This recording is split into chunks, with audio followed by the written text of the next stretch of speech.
Welcome everyone to another episode of Tokenizecast, where we talk about emerging technologies and not just talk about, right? So we envision how they shape the future societies and lifestyle. And we are going to do that today with our distinguished guest, Gary Brandeleer, a senior director of product management at Salesforce, with the emphasis on emerging technologies like blockchain, Web3, and metaverse. We are very happy to have you here, Gary, Thank you. and looking forward to hear your thoughts. So to begin with, Gary, I thought I will ask you to briefly elaborate your work, what you do in this space. Yeah, so essentially at Salesforce, we saw the Web3 space appearing more and more 2-3 years ago. And so we created a department called Emerging Technologies that was working mainly on Web3. And then now we are working on AI as well. And so we started a product called Salesforce Web3. We realized that people wanted to manage utility, which utility for me is customer experience. And we realized that there was no CRM for Web3. And we are thinking like, why do you not use your existing CRM if you can connect it to Web3? And so that's what we did. We connected Web3 to the existing CRM in Salesforce. That's very interesting, Gary. Before we get too deep into this, I thought in simple terms for our listeners, can you explain your view or your definition of blockchain, Web3, metaverse? Yeah, I think I'll explain Web3 in general and maybe metaverse as well. So Web3, in theory, some people would say it's a regroupment or a group of technologies like blockchain and then wallets and everything that is linked to blockchain. It's also a state of mind in some ways, like giving back ownership to people, like the Web2, the state of the internet right now. You don't own much on the web right now. You subscribe to a lot of stuff. Your data is not really belonging to you. It's shared with a lot of people, but you don't really know with who and for which reason. So I think for me, the definition of Web3 is more than just technological. It's also just saying the web as it is right now need to be reinvented. The way to explain it the best is if you go today and search for a recipe on the web. You go on a website and you see that this website will be probably super long, full of advertising. The navigation is a disaster and so on. It's not the web that we wanted, right? It's not what we were looking for. And so there is a need for reinventing the way we navigate, the way we share our data, the way we own stuff on the internet. And that's basically Web3. It's like, let's see if we can, with the current technologies, and blockchain is one of them, of course. I would say AI nearly is also one of them that I would include. How are we reinventing the way we interact on the web? So that's one. And then for metaverse, it's kind of very blurry. I think the official definitions are not really selected yet. My definition is essentially a digital place where you can spend your time and still maintain a very good living outside of that digital space. And what I mean by this is maybe it's a space where you can go and work and earn a salary, and that's great. Then you can spend your time there and have a good life. Maybe it's a space where, like, for example, even Zoom, where what we are doing right now, well, it's kind of, in some ways, a metaverse. We meet together in a virtual spot. It's not via glasses. We are not like, it's not very nice as an interaction. I need to look at the screen. I need to look at my webcam. That will evolve, but we meet digitally somewhere. And we can travel essentially to other places, and then we can still sustain a living because you and me, we are getting paid in some ways at one point of time, a salary or something to do what we are doing. So during COVID, for example, for 2 years, I worked on Zoom. Well, in some ways you could argue, well, for 5 days a week, I was in a metaverse, which was the Zoom verse, which is probably not the best, but it's what we have. And Gary, thanks for that. That's very insightful. You see, whenever I want to look up about Web3, metaverse just pops up immediately. what's the synergy between these two, or is there a synergy, or how do they work together? So that's where I think the definition I have is not perfect. And the reason why is I think, like, for example, on Zoom, we don't own anything, right? We are not, so far. Maybe they will one day do something on that note, but so far we don't own any digital assets and so on. In many of the metaverse, like you look at Sandbox, Decentraland, and other metaverse like this, the blockchain is in fact used as well to store what you are owning in the metaverse. So an example of that would be you purchased a t-shirt for your avatar or a skin or whatever you want. The way it would be materializing on the blockchain, it would literally be a NFT, a non-fungible token. And at that stage, the beauty is that you own essentially the fact that you have this t-shirt in that metaverse. It's also interoperable. So in theory, you could take that digital asset that you own in that metaverse and use it somewhere else. There is a lot to be tackled on the 3D side of things, and 3D rendering side of things to make that happen. But that's where you see more and more the world is going. If you look at Nike, for example, they did this swoosh experiments, or more than experiments, because right now they are really pushing hard on it. And they sell digital assets, and these digital assets will materialize in some ways in metaverse. And generally speaking, the way to do that is by the concept of an NFT on a blockchain. And if Nike is using a blockchain, like for example, let's say Polygon, and then Decentraland is using Polygon as well, then at least I would say the ledger, the database, which is not a perfect definition, but let's say the database for the ease of the audience, is the same. Like, okay, we are using the same. We know that this NFT is existing there. It's a digital asset. It's going to materialize in the metaverse in a specific form. So that's the link between all this, is that generally speaking, the blockchain is used as an underlying technology. So blockchain is the synergy that is connecting the Correct. metaverse and the Web3. Correct. Which, funnily enough, is something that many people quite often forget. It's like the beauty of blockchain is the interoperability.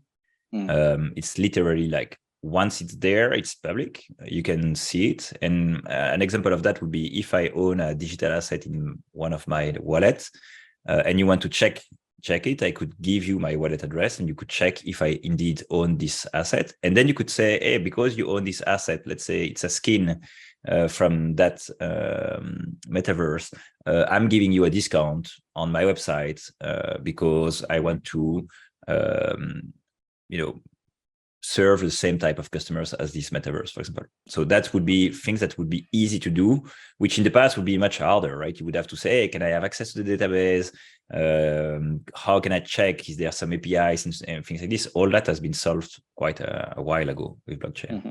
And this interestingly extends into the realm of loyalty and rewards and cross-utilization of tokens and whatnot. That's correct. So, yeah, and you see, I'm fascinated about this. They say the Web3 market has reached close to $3 billion now, and maybe 10 years down the line, it has the potential to be by some numbers $30 billion, and some go even beyond multi-trillion dollars. What is driving this economy behind the scenes? What is fueling such a huge valuation of market? So two things. One, I think quite often these market analyses are far too optimistic. So quite often, like, these numbers are a bit inflated. The second thing, though, is that when you think about it, in Web3, you have also cryptocurrencies. So you have like the currencies that are based on the crypto. Like, for example, like you could take Bitcoin or whichever one you want. So that's just like when you think about that cryptocurrency, it's replacing your entire interaction with the bank. Essentially, you can send money, and instead of sending money that is USD, you will send cryptocurrencies. You don't have to go to a bank. You can have a wallet and so on and so on. But when it comes to NFTs, then the market is much, much wider. Like, think about all the items that you own in your physical life. And then all the items that you're supposed to own in your digital life, like let's say music. If you would suddenly tokenize a little bit more all these digital assets, the market is huge. like if you think about like all the songs and all the skins that people are buying and so on, like if you look at my kids, they have been playing a lot of different games. They always want to buy plenty of stuff that are virtual, and to me it's like, hey, wait, you're going to spend so much money on like a skin or something that you don't even own, because at that stage quite often it's actually the game that is owning it, and it's on their database, but you don't really own it outside of the game. But still, people are spending huge amount of money on that. And I think that's the story, that with a world with climate change and the fact that we cannot consume the same way as we did for the last 100 years, right? We need to change the way we consume, maybe consuming more virtually and a bit less physically, would very much make sense. So that's what I think the market will shift to, is like if we consume more and more digitally, that market will be pretty big, because there is a lot you can do. And also creativity is then infinite. You can invent whatever you want in digital, right? Awesome. And you mentioned interoperability through blockchain, right? You see, in the context of metaverse, even in our examples, we talked about Decentraland, we talked about Sandbox and virtual assets in games. So I see a trend of multiple verses, right? So multiverse, for the lack of that term. Will that how it evolve? There will be multiple metaverses, or will there be one metaverse where all of these are pocket universes? Like, how is this I think evolving? it's a good thing actually that you have many of them. What's also another way to separate the two is open and closed. So I think some companies will probably try to keep it very close, and so you go in the metaverse, you can live there if you want, digitally. You buy stuff from them, but everything is remaining like closed. You are like a little bit like, I would compare this to IBM long time ago, where you were buying an IBM computer, you also had to buy the IBM mouse, and you had to buy everything from IBM. Same, there will be environments, metaverse, where it's closed and you can remain in it, but you are kind of forced to stay in it, and everything you own will still be only there, which is not so great in my opinion. And then you will have open metaverse, which is more like, hey, you come, we are using public blockchain like Polygon or whatever else. And if you have different assets, they can be shown in both metaverse and so on. So I don't know if there will be a winner. I like to compare this as an analogy to the real world. And I think the same as you have New York, Miami, Austin, and San Francisco, different cities, you go there with your physical yourself and your t-shirt and whatever. Same story with digital. You just travel from metaverse to metaverse, and hopefully everything you own digitally will follow you as well. That's, I think, the way I see it. So I'm not sure there will be a clear winner. I think it's also good to have competition. That's also will push people to build better metaverse. And also, I think, it's different people need different items. So maybe some metaverse will be more like, I would tell you, Call of Duty style, where you go and fight and you go and do all kind of adventure. And maybe some others will be simply, hey, I just want to share thoughts and brainstorm with people in somewhere else. So, there will be different metaverse for different reasons.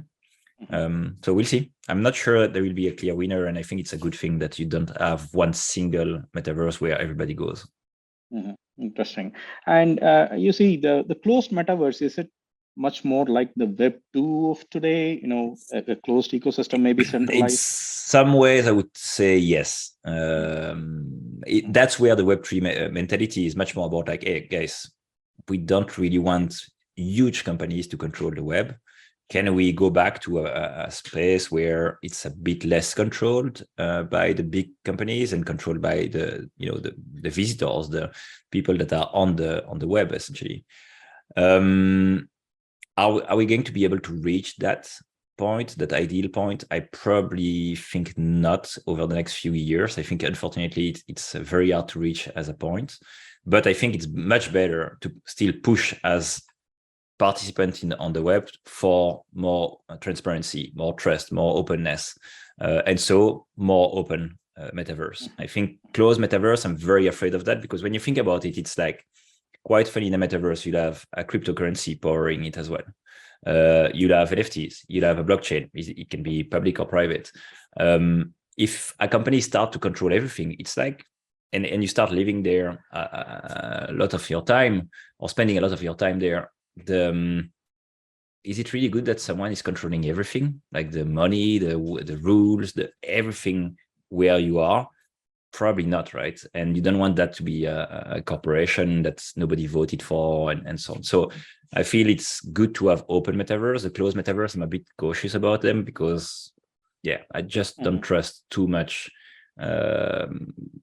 corporations that are, trying to make money to also think about like, okay, let's make sure that we create a metaverse where you can be completely free and you can take your item outside or whatever. They will probably want to maximize revenue and keep you as much as possible on that one. The same way social media are working today. They try to keep you as long as possible on the social media, not always for the best. So, yeah. So you see, there is a saying, if you are not paying for the product, you are the product. Exactly. Right? So that's probably where the closed metaverse will lead to. But what's the economic incentive in going behind an open metaverse? So what do you think? Why would someone want to do it? So, amazing enough, I'm going to use the same analogy as the cities. Let's say that, so you like to travel to New York and you like to go to San Francisco. Great. And you purchase a t-shirt in San Francisco. Let's say it's a yellow t-shirt. I'm going to take a very stupid example. And suddenly New York is telling you, well, you will never be able to come with a yellow t-shirt in New York. It's completely forbidden. So, and by the way, unfortunately for you, you purchased a lot of these yellow t-shirts. Suddenly you're like, hey, wait, what's this place? Like, I'm not able to do this and that and that and that. Why would I go? And I think that's hopefully what people will realize is that they will push as consumers by the choice of what they are buying and so on. They will push for people to say, hey guys, I want to bring the stuff I purchased somewhere else. So if you don't do that, I'm simply not going to visit your metaverse. I'm just going to go somewhere else where I can actually be myself. There is a lot of story about the beauty of metaverse. Right now on Zoom, we are looking exactly the same way as we are in physically. But the concept of metaverse is also you have an avatar, and quite often your avatar is a reflection of your true self, of really what you want to be, and so on. So I feel like people will be, if I cannot be really myself because I cannot bring my avatar, I cannot bring what I'm owning, I cannot bring like all the stuff that I've built around my avatar, do I really want to be in a place where I cannot be myself? Probably not. So that's, I think, will be the push on the side of the the participant on the metaverse, or the consumer side and so on. Is it great for corporation if they have their own metaverse? Probably not, but they will realize if they don't do it, they have no choice. They will have much less visitors than actually if they are open. And I also think that the nature of the digital assets that you hold in these metaverses will also dictate something being closed versus open. Right. Say if it is more fungible, like real estates and equities, maybe open metaverse is the direction to go, I believe. Correct. And just slightly switching tracks here to AI, if we may, with ChatGPT, everyone is talking about AI. It has democratized / popularized the concept a lot. How does that play a role in metaverse, Web3? Is there a relationship there? There is definitely for me a relationship, and then that's why I'm saying Web3. For me, the definition is reinvention of the web. And I took that recipe example for the for a website giving you a recipe, because if you look at, for example, ChatGPT today, it's amazing in terms of the AI for sure and what kind of answers you get, but it's even more amazing for me in terms of navigation on the web. Like, searching on Google is much less important right now. Like, I don't like, every time I'm looking for a recipe or for whatever else, I'm going first on ChatGPT now. I'm just saying, hey, give me this or that, and then I navigate with nothing else than just the information I need, which is perfect. Like, for me, it's like I ask something and I get exactly the answer I want, very fast, no advertising, nothing. Is it going to stay like this forever? I'm not sure. We'll see. But all in all, what's interesting is that it's a complete new way to navigate the web. Like, will web page be still what they are today? Like, if you look at many web page, especially for e-commerce, for example, if you go on one brand or another brand, the website for e-commerce quite often look exactly the same. You have like the categories on the top, you have the different products in the middle, and you need to browse, you need to search for your product and so on. It's not a great experience. If you think about ChatGPT, you could literally say, hey, ChatGPT, I like red shoes. I'm size 12. Find me like 2 brands that would be good for me, and I want to pay $50. And suddenly it's giving you 2 recommendations. That's it. I'm done with my shopping super fast.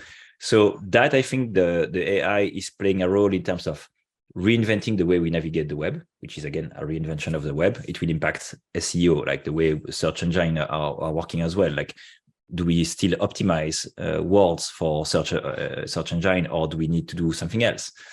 It will change the way web page look, because if you go much less on the websites, does the website materialize in ChatGPT? Does the website materialize in other form? I don't know. When you think about web page, like web page are pretty much looking the same as for a while. Like, they are looking much better, but the media, the text is always the same. It's like text, media, and then a little bit of videos and so on. Great. But the structure of the web page didn't change much over the last few years. So that, I think, is going to be reinvented. So that's one side. And the other side is probably more and more in metaverse, you'll have, especially in metaverse and probably other places as well, but you'll have more and more what we call NPC, sorry, so non-playable characters.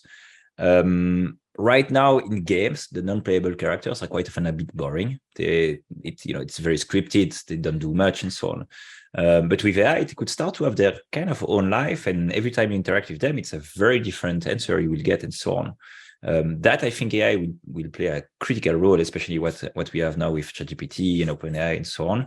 Like, when you look at how you communicate with ChatGPT, it's already kind of, hey, I'm speaking to someone, is replying differently every time I ask the same question. It's a different answer and so on. That will be very valuable in metaverse. You could even push it further and say, hey, if these avatars that would be non-human would have their own wallet, for example, and their own crypto and so on, they could also purchase for themselves some goods. Like, maybe they also want to have a skin, and they also want to customize their avatar and so on. And suddenly now we are back to the economy side of things, where you were asking me about the numbers. You're like, wait, you don't have 8 billion people consuming anymore, but you have maybe billions and billions of human and non-human that want to exchange value and work together and create and so on. That would be mind-blowing in terms of on the economical value. Yeah. I mean, it's simple yet mind-blowing, Gary, definitely. And you see, one of the common use cases thrown around in metaverses is customer support, right? So today we are interacting with chatbots, and give chatbots a face in metaverse, right? So their AI is already playing a role there. Yes, I would say that the metaverse and service and so on,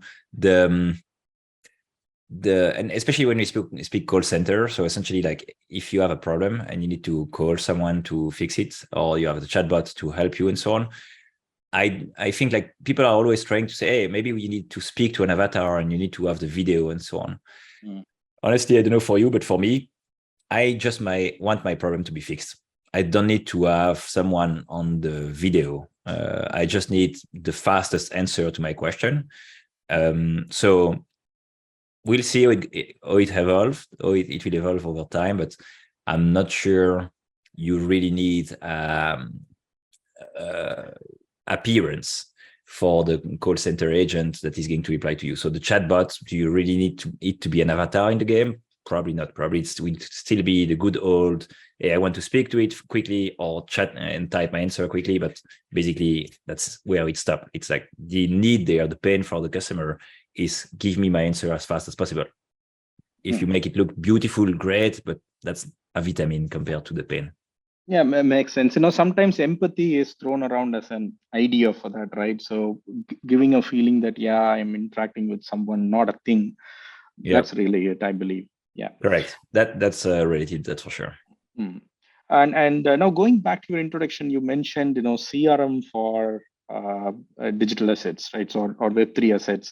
Mhm. Are you at liberty to talk about it to a certain Yeah, extent? Like, definitely. yeah, because that's an The interesting dimension. Yeah. the product is GA, so we GA'd that product, so it's generally available Mhm. since March, so it's public. You can go on Salesforce website and you will see the product.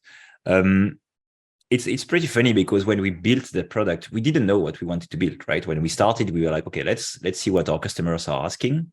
Let's see what the market is doing and where can we help.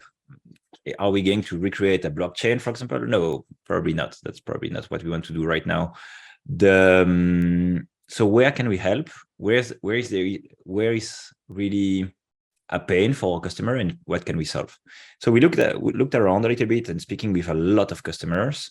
And then very quickly we realized two things. One of the pain was, well, I'm a brand in retail, in automotive, in whatever industry, and I'm selling already physical items, and I now want to do digital items. It's pretty hard. You need to have like a smart contract. You need to trust, or you need to trust a company to do it for you. You sometimes not really own the smart contracts, so you have a startup doing it for you, but then you don't own the smart contracts, and then you need to audit the smart contract. You need to make sure that it's updated with the latest best practices and so on. So it's costing a lot of money, and it's also not easy. It's not very integrated.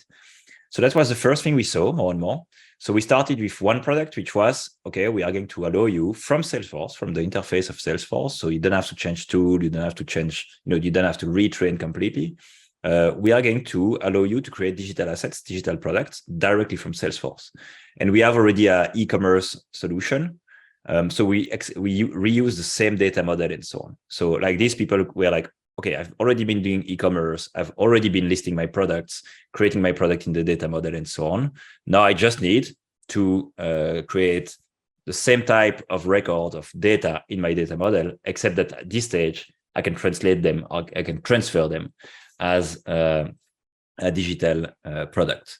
And then we, literally the customer can deploy the smart contracts from a template that we provide, and so on. So it's the customer owning the smart contract. They do all the actions. We are not in control of anything on that side. We just provide tools for them to be able to deploy their smart contract fast. But it's making it much easier for everyone.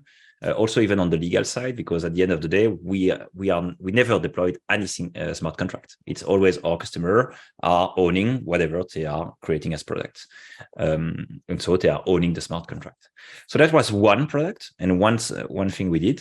But then while we are doing that, we realized, well, actually many brands have already done a couple of smart contracts before. And they already released their digital assets, their digital goods. It could be loyalty program, it could be discount ticket, it could be ticket for events, it could be whatever.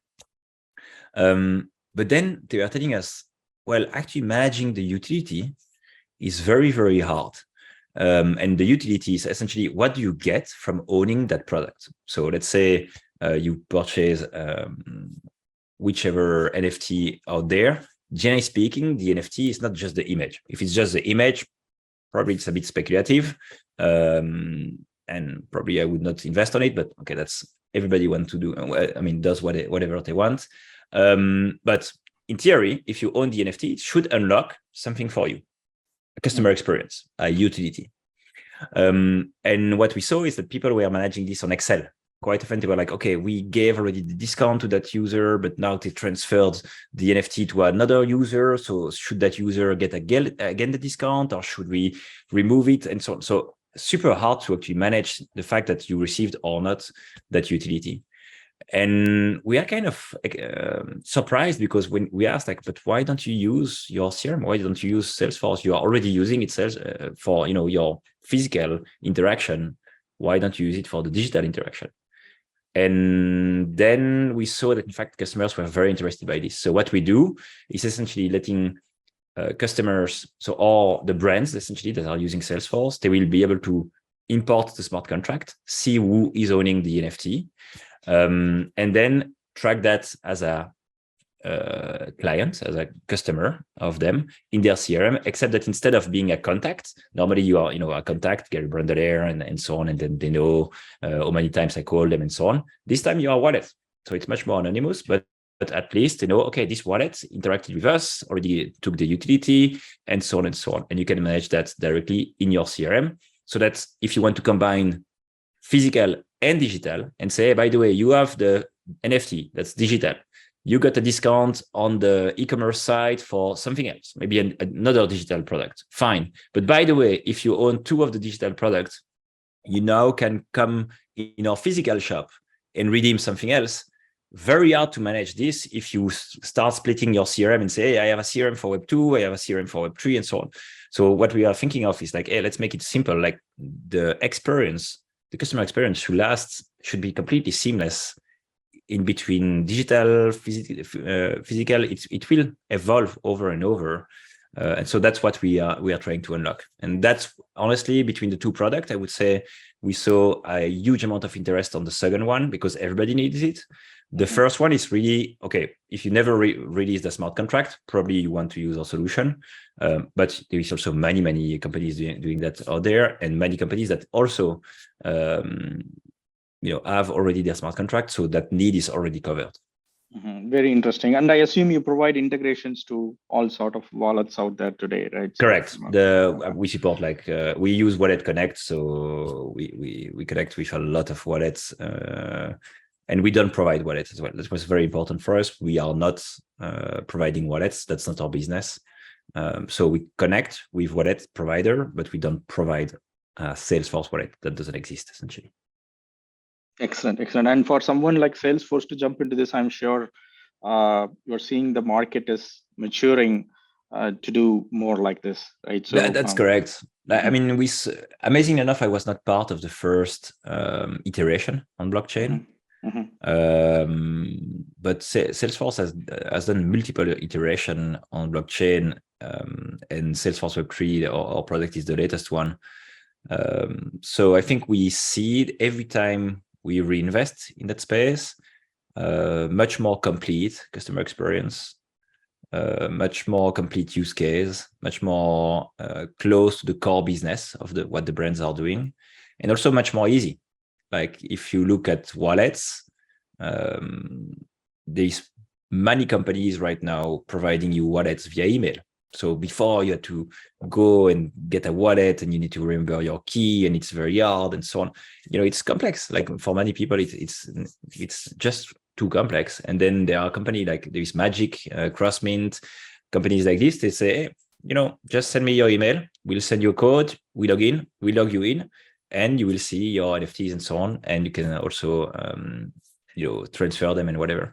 That's making the first experience of the consumer much easier. Like they come on the website, they want to buy a digital good, they don't have to know about all the technologies and so on before even doing the purchase. They literally just have to put their email address, done. The rest is done for them.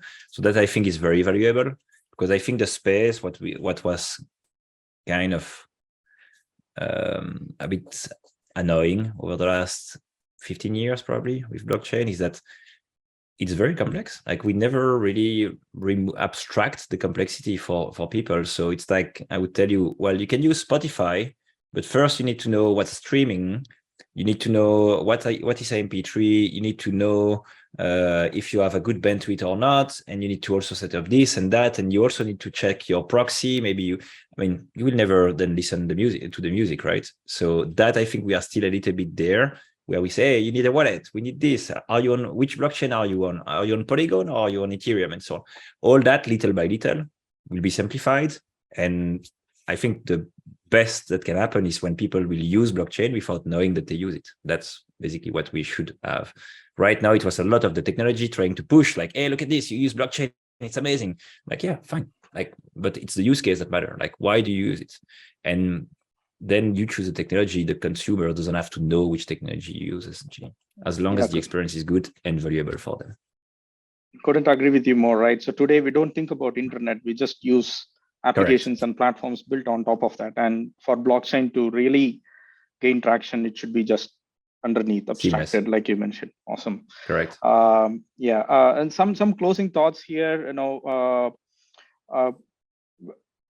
If I give you a crystal ball, or in your crystal ball, when do you see the technologies like Web3 and Metaverse becoming much more mainstream? Say, for example, we have this podcast recorded in Metaverse, right? Yeah. So, in your point of view, when is that happening?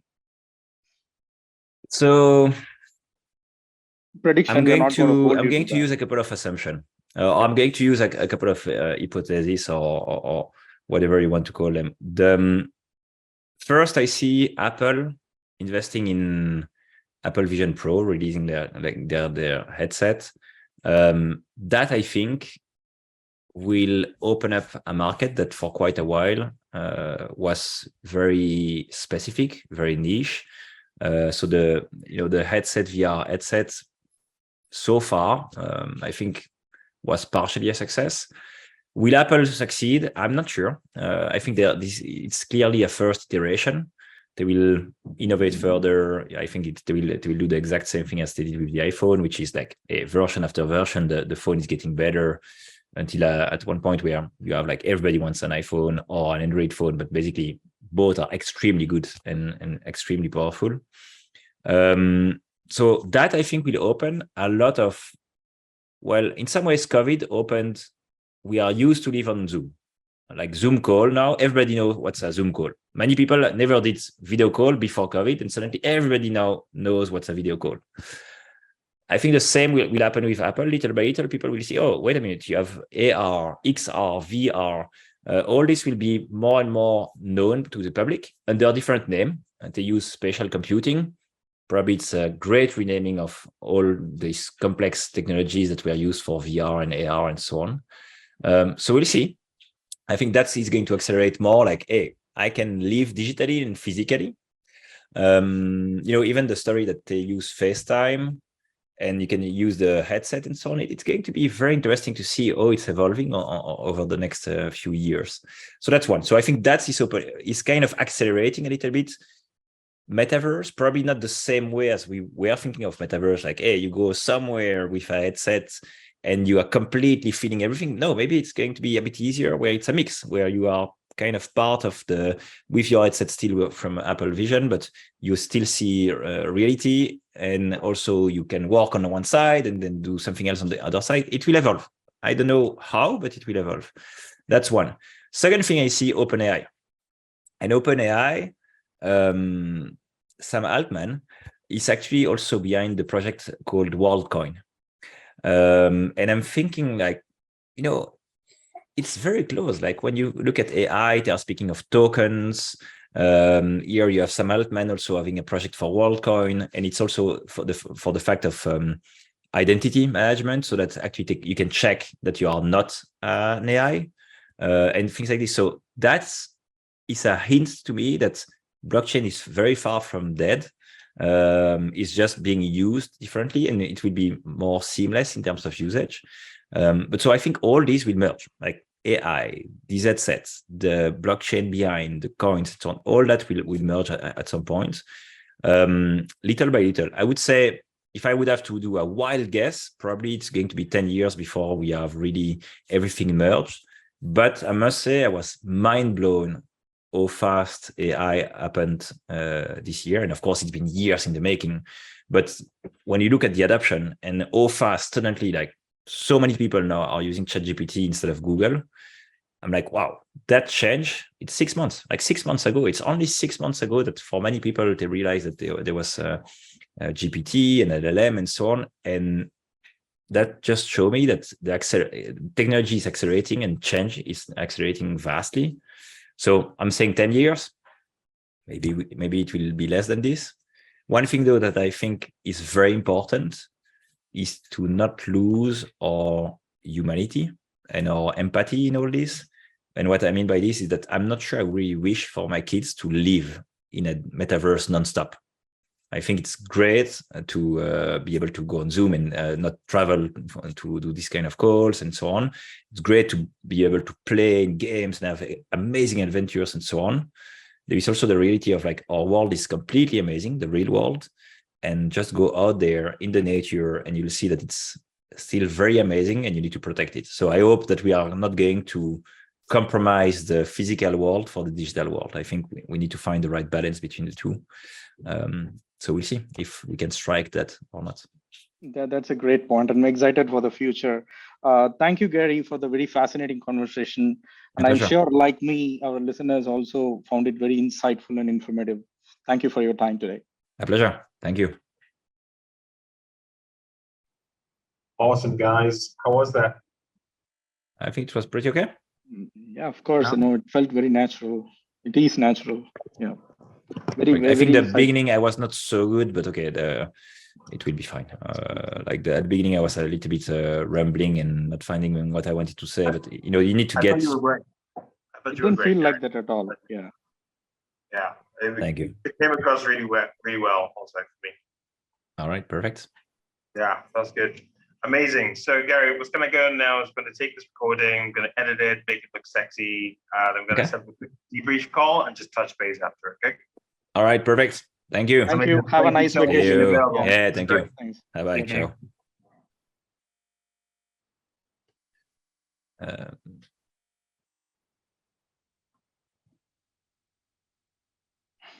Okay. All right. Well done. How do you feel? Yeah, it felt natural. He was very good, and his responses were very sound. And, they're great. You gave really great responses. Yeah, that was good. So I think you were good as well. You introed it really well. And I think that was a really great first conversation. So one of many more, I'm sure, that are gonna go well. Two things I would say is your audio is very.